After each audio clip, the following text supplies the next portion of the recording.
बहुत धन्यवाद। भारत माता की। दिल्ली की बहुत ही लोकप्रिय यशस्वी मुख्यमंत्री मेरी बड़ी बहन आदरणीय रेखा गुप्ता जी, आरकेपुरम विधानसभा से चुने गए मेरे बड़े भाई जो बहुत ही कर्मठ और जुझारू हैं, जिनकी कार्य करने की गति को वो बुलेट ट्रेन को भी पीछे छोड़ दें, ऐसे अनिल शर्मा जी, जनता के लिए हमेशा तत्पर रहने वाले हमारे बहुत ही मेहनती यहाँ पर पार्षद मेरे बड़े भाई धर्मवीर जी, नई दिल्ली जिले के हर एक कार्यकर्ता का मर्म समझने वाले हमारे नवनिर्वाचित नवनियुक्त आदरणीय बड़े भाई हमारे जिला अध्यक्ष रविंद्र चौधरी जी, आरकेपुरम विधानसभा में मेरे परिवार के वो सदस्य जिनके साथ मैं जिद कर सकती हूँ, जिनके साथ मेरा हट का रिश्ता है, ऐसे मेरे प्यारे मामा राधे श्याम जी, मेरी कपिला मौसी, दिलबाग अंकल, सतपाल जी, बिंद्रा अंकल, अनीता दीदी, ब्रह्मप्रकाश टोकस जी, भगत टोकस जी और यहाँ उपस्थित मेरे परिवार के सभी सदस्य। सबसे पहले तो अनिल शर्मा जी की पोल खोल देती हूँ। भाभी कान खोल के सुनना, ये जितने काम ये करते हैं ना और जितनों का श्रेय मुझे देते हैं, सब झूठ है। मैं पहले अकेले कुदाल मार रही थी, विकास के कार्यों के लिए जूझ रही थी, और फिर आया विधानसभा का चुनाव और झोली फैलाकर मैं अपने देवतुल्य मतदाता के समक्ष गई और मैंने कहा विकास के कार्य करने में बहुत मुश्किल हो रही है, अकेले कुदाल मार रही हूं, मुझे यहां से एक विधायक दे दीजिए। आपने तो अपनी इस बेटी की इस मांग को सवाया करके दिया। मुझे तो चुंगे में यहाँ पर, जैसे पंजाबी में कहते हैं ना, चुंगा देना, बच्चों को एक्स्ट्रा देना, आपने तो चुंगे में मुझे यहाँ पर मेरी बड़ी बहन मुख्यमंत्री के रूप में देकर 27 बरस का हमारा वनवास समाप्त कर।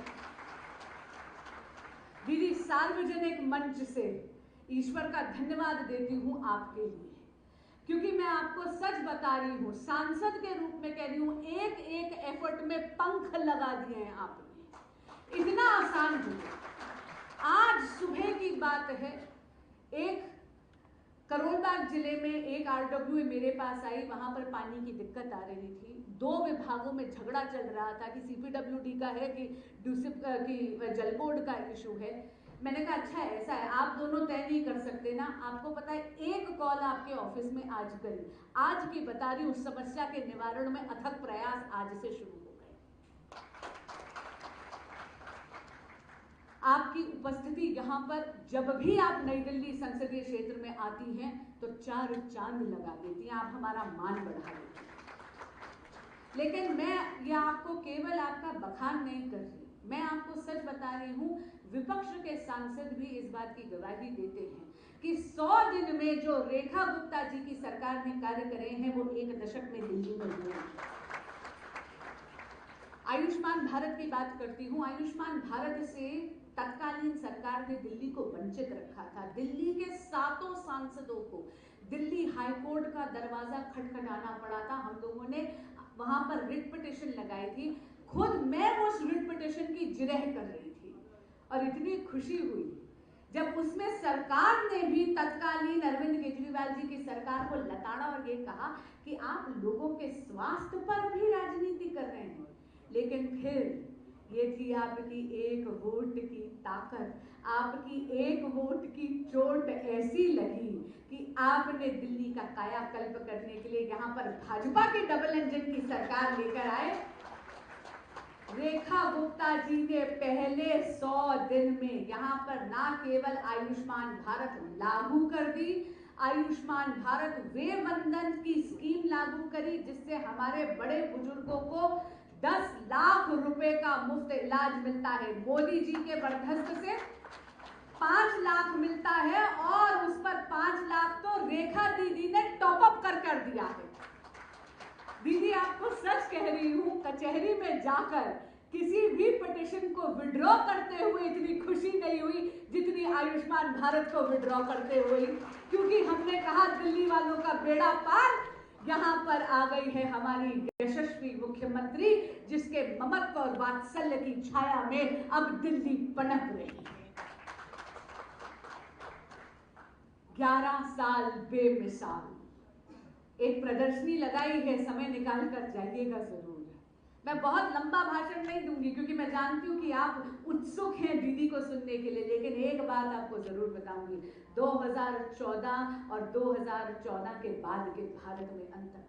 2014 से पहले जब आप कश्मीर की भूमि पर जाते थे, तिरंगा फहराने के लिए वो अपने आप में एक चुनौती बन गया था। हम जानते हैं कि भारतीय जनता पार्टी के कार्यकर्ताओं को न केवल अरेस्ट करा गया, उनको तब की कश्मीर की पुलिस ने 2014 से पहले तिरंगा लाल चौक पर फहराने के लिए निर्ममता से पीटा।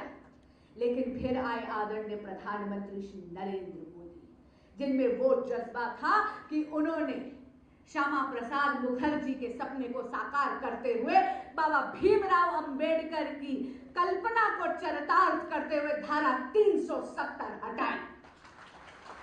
और अब हम सबने देखा जून के महीने में चिनाब रिवर पर विश्व का सबसे ऊंचा रेलवे आर्च ब्रिज बनाया और वहां पर तिरंगा हाथ में लिए उस ब्रिज की लेंथ और ब्रेथ हमारे यशस्वी प्रधानमंत्री श्री नरेंद्र मोदी लेकर घूम रहे थे।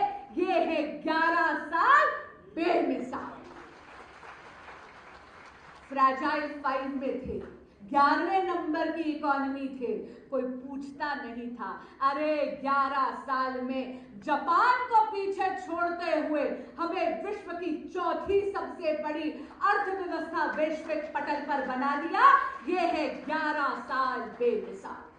नरेंद्र मोदी जी का 11 साल का कार्यकाल केवल एक राजनीतिक व्याख्यान नहीं है, यह राष्ट्र निर्माण की एक नई गाथा है। ये है आपके एक वोट की ताकत। और यही नहीं, अभी आप सबके आशीर्वाद से दीदी ऑपरेशन सिंदूर की सक्सेस के बाद जो 7 अलग अलग जत्थे गए, वहां पर आपके आशीर्वाद से गिलहरी जैसी भूमिका निभाने का मौका मुझे भी मिला। वेस्ट अफ्रीका और यूएई गई। वेस्ट अफ्रीका के 3 देश कॉन्गो, लाइबेरिया और सिएरा लियोन, तीनों ने एक स्वर में भारत का साथ दिया और ये कहा, कोविड की महामारी में जब हम जूझ रहे थे, संजीवनी बूटी की तरह मुफ्त कोविड की वैक्सीन नरेंद्र मोदी जी ने हमारे देश में दी।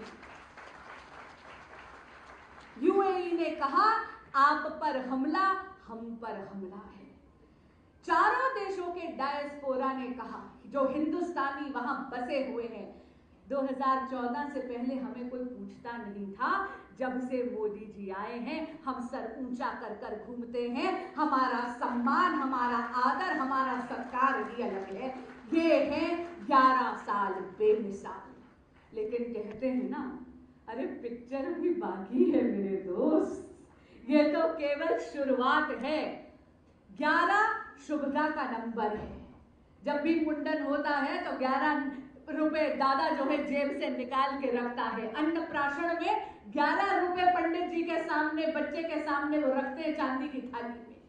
इसीलिए आज आपसे और आपके माध्यम से, दीदी के माध्यम से, अनिल शर्मा जी के माध्यम से, आदरणीय प्रधानमंत्री श्री नरेंद्र मोदी जी के लिए, मोदी सरकार के लिए, मेरी बड़ी बहन आदरणीय मुख्यमंत्री रेखा गुप्ता जी के लिए और उनकी सरकार के लिए कर्म का आशीर्वाद मांगती हूं। यदि आप मेरे साथ हैं तो एक बार मोदी जी को और दीदी को यशस्वी भव का आशीर्वाद देंगे। यशस्वी भव। बहुत बहुत धन्यवाद। भारत माता की जय। बहुत बहुत धन्यवाद माननीय सांसद सुश्री बांसुरी स्वराज जी का। जब आप बोलते हैं तो सुनने वालों के रोंगटे खड़े हो जाते हैं। जब आप उन बातों का व्याख्यान करते हैं तो सही मायने में उनका अर्थ और संदेश दोनों हमें प्राप्त हो जाता है। तो कहीं ना कहीं आप इस क्षेत्र के लिए, हमारे लिए गौरवमयी हैं। जब आप पार्लियामेंट में बोलती हैं तो लगता है हमने सही वोट दिया था। जब आप जनता के बीच में जानती हैं तो हमें लगता है हमने अपने वोट के साथ न्याय किया था। जब आप विदेश में जाके भारत का पक्ष रखती हैं तो हमारी भी छाती 56 इंच की हो जाती है। आपका कोटि कोटि धन्यवाद। अब मैं उन्हें आमंत्रित करूंगा जिन्हें निरंतर आप टीवी पे, चैनलों पर, अखबारों के माध्यम से जनता के हित की बात करते और जनता के हित में काम करते निरंतर देखते हैं। आपको पता है, कहीं सीवर जाम हो, कहीं नाले की समस्या हो, कहीं सफाई की समस्या हो, कहीं इंफ्रास्ट्रक्चर का इशू हो, कहीं राशन की बात करनी हो, कहीं पेंशन की बात करनी हो, कहीं उद्योग से जुड़ा मुद्दा हो और कहीं व्यापार से जुड़ा मुद्दा हो। हर क्षेत्र के लिए अगर कोई सोच रहा है तो दिल्ली की यशस्वी मुख्यमंत्री